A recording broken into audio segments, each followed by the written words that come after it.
हे बघा, हे बघ हिशोब, हे बघ 12 तारीख 4 कपडे, त्याच्यानंतर 15 तारीख 4 कपडे 3 चुण्या, त्याच्यानंतर 17 तारीख 9 कपडे 8 चुण्या.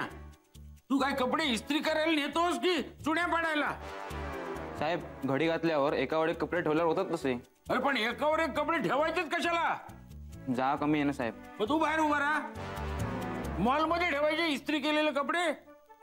हे बघ मला ह्या सगळ्या कपड्यांवरच्या चुण्या काढून हव्यात. 3 रुपयात परवडत नाही साहेब. हा हे म्हणजे बरं आहे. म्हणजे अपेंडिक्स काढायला डॉक्टरनं ऑपरेशन करायचं आणि कातर आतमध्ये राहिली म्हणून परत पोट फाडायचं असं म्हणण्यासारखं आहे. मग पुढे पुढे काय पुढे? तू मला काय गोष्टी सांगायला लावतोस की किस्सा ऐकवायला? नीट इस्त्री करता येत नाही तुला?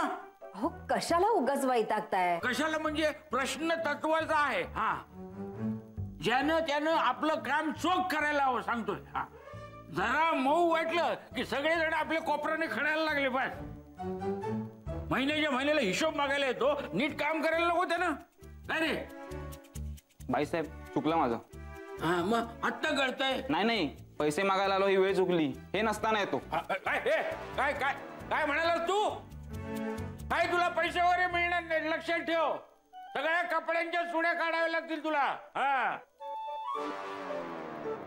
काही पैसे वगैरे त्याला द्यायचे नाही लक्षात ठेव. हे बघ 12 तारीख 7 कपडे आहेत की नाही, 8 चुण्या. हा पैसे द्यायचे नाही त्याला अजिबात. हो आज तारीख किती? आता काय झालं? नाही जयने भाडं आणून दिलं का तुझ्याकडे? नाही. हे असं असतं बघ. हो काही होत नाहीये. हो देतील ते. देतील म्हणजे पैसे देतील, द्यायलाच हवेत ते. मग वेळेची काय किंमत आहे की नाही? आज आपण म्हणून थांबलो पण काय प्रश्न तत्वाचा आहे. पोरांना शिस्त लागायला हवी लक्षात ठेव. उद्या सकाळी मी त्या पोरांना बोलणार आहे भाडं वेळेवर आणून द्यावं लागेल. बस. अहो तू मध्ये पडायचं नाही. याला काय अर्थ आहे? मध्ये पडायचं नाही.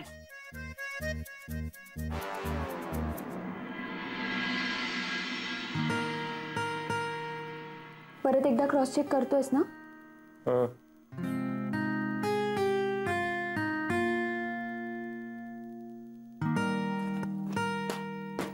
तिसऱ्यांदा केला हिशोब. आय नो, पण ओढा ताण व्हायला नको ना. बघ ना एकदा. किराणा, प्रवास खर्च, अण्णांची औषधं आणि अजून थोडा खर्च होऊ शकतो. जय, अण्णांचा एक चेकअप बाकी आहे अजून. आहे लक्षात आहे माझ्या. हा आणि मोबाईल खर्च तोही लिहिलाय. नशीब 1000 SMS फ्री आहेत, तर त्यातच बिल वाढलं असतं आपलं. हो ना.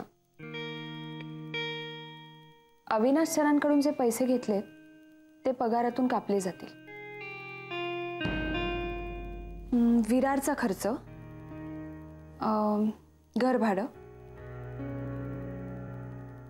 आणि अण्णांच्या आजारपणाच्या वेळेला जे काकांनी पैसे दिले ते, आणि ते आपण एकरकमी द्यायचे परत. अरे तिथे खूप आहेत का? आपण हळूहळू परत दिले तर? काकांना सांगितलं तर ऐकतील ते? जय नाही, काकांना सांगितलं तर ते ऐकतील ह्यात मला काहीच शंका नाहीये. पण जेव्हा आपल्याला गरज होती तेव्हा त्यांनी एकरकमीच पैसे दिले ना. मग आपण त्यांना परत करताना हे असे तोडून द्यायचे का? बरं नाही दिसत. आपण त्यांना ते पैसे देऊ आणि घर भाड्याचे सुद्धा पैसे देऊ. जमणार आहे का? आणि समजा आपण हे दिलेच तर किती उरतात आपल्याकडे? बघ ना, कर ना कॅल्क्युलेट. सगळा खर्च लिहिलाय ना आपण. अरे ती जेमतेम काही पैसे उरतात. तुला काही पैसे हवेत का? नाही मला नको. नक्की? हो. माझा असा वेगळा काय खर्च असणार? आणि आधी आपण सगळं तुझ्या पगारात भागवता. माझा पगार अर्धा कापून हातात येतो. आणि अरे ती अण्णांना जर परत डॉक्टरकडे न्यायचं आपण म्हणतोय तर पैसे कुठून आणणार? आणखी काही गरज लागली तर